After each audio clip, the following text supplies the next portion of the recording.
हमारे channel easy to learn में। और आज हम पढ़ने जा रहे हैं क्लास 9 का चैप्टर नंबर 3 जिसका नाम है एटम एंड मॉलिक्यूल्स। ठीक है दोस्तों, तो सबसे पहले हम ये जान लेते हैं कि एटम्स होता क्या है।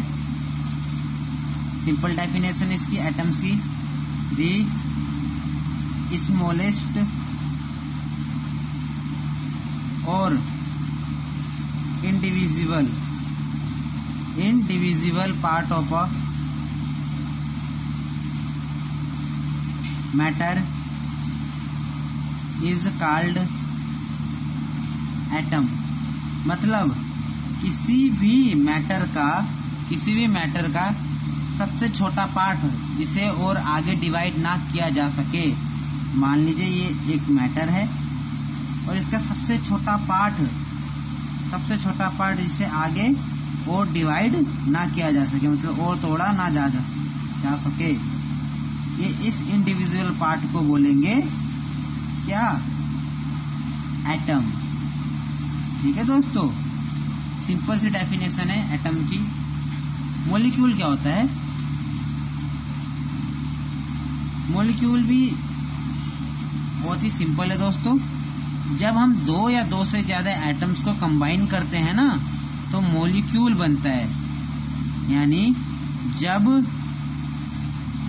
एटम, मान लीजिए एक हम हाइड्रोजन के एटम को ले लेते हैं प्लस एक और हाइड्रोजन के एटम को ले लेते हैं, तो दोनों जो मिलके बनेंगे वो कहलाएंगे मॉलिक्यूल्स। यानी व्हेन टू और मोर एटम कंबाइन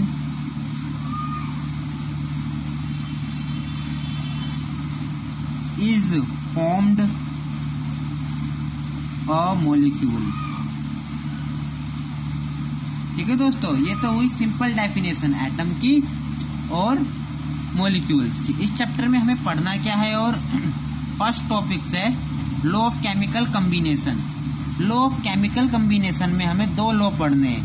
पहला लॉ ऑफ कांस्टेंट प्रोपोर्शनल और दूसरा law of constant conservation of mass. यानी कि पहले लॉ में तो हमें पढ़ना है कि किसी भी सब्सटेंस को बनाने के लिए एक कांस्टेंट प्रोपोर्शनल लगता है, और दूसरे लॉ में पढ़ना है कि मास जो होता है वो कंजर्व रहता है, यानी ना उसे हम क्रिएट कर सकते हैं ना हम उसे डिस्ट्रॉय कर सकते हैं। ठीक है दोस्तों, शुरू करते हैं।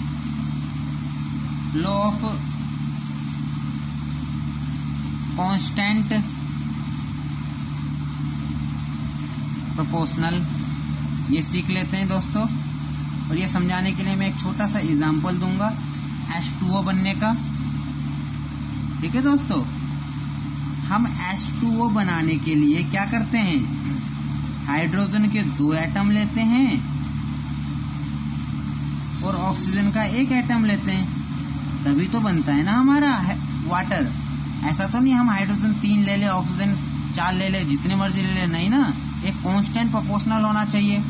तो इसी कांस्टेंट प्रोपोर्शनल को हमने एक लॉ का नाम दिया जिसका नाम है लॉ ऑफ कांस्टेंट प्रोपोर्शनल। यानी मान लीजिए हमें जो है 9 ग्राम पानी बनाना होगा, तो हमें क्या करना पड़ेगा? 8 ग्राम ऑक्सीजन लेना पड़ेगा और 1 ग्राम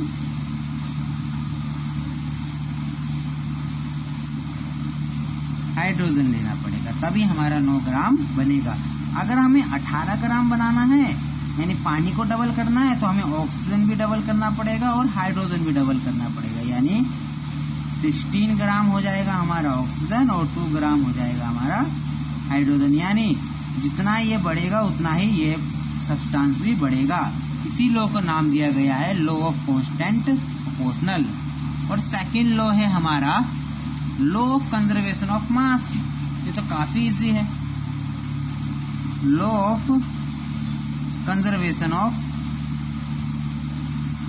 कंजर्व को मैं शॉर्टकट में लिख रहा हूं, कंजर्वेशन ऑफ मास। इसमें यह कहा गया है कि हम मास को ना ही क्रिएट कर पाते हैं और ना ही डिस्ट्रॉय कर सकते हैं। यानी अगर एक मास है और mass neither be created created and nor be destroy।